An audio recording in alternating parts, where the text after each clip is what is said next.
বিএনপির সিনিয়র যুগ্ম মহাসচিব রুহুল কবির রিজভী বলেছেন, অন্তর্বর্তীকালীন সরকার হবে গণতন্ত্রের প্রতীক, গণতন্ত্রের মডেল।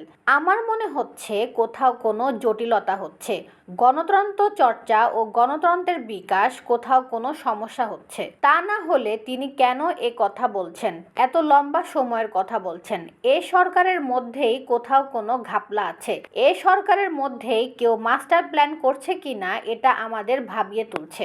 18 নভেম্বর সোমবার জাতীয় প্রেস ক্লাবের মিলনায়তনে আমরা বিএনপি পরিবার আয়োজিত 24-এর গণ আন্দোলনে পঙ্গুত্ব বরণকারী ছাত্র জনতা ও দুস্থদের মাঝে হুইলচেয়ার বিতরণ অনুষ্ঠানে তিনি এসব কথা বলেন। রুহুল কবির রিজভী বলেন, বিএনপি সহ গণতন্ত্রকামী রাজনৈতিক দলগুলোর সমর্থনে সরকার দেশ চালাচ্ছে। গত রবিবার আন্তর্জাতিক মিডিয়ায় অন্তর্বর্তী সরকারের প্রধান একটি সাক্ষাৎকার দিয়েছেন। সেই সাক্ষাৎকারের বক্তব্যে আমার মনে একটি প্রশ্ন জেগেছে। তিনি বলেছেন 4 বছর লাগবে সংস্কার করতে, কিন্তু কেন?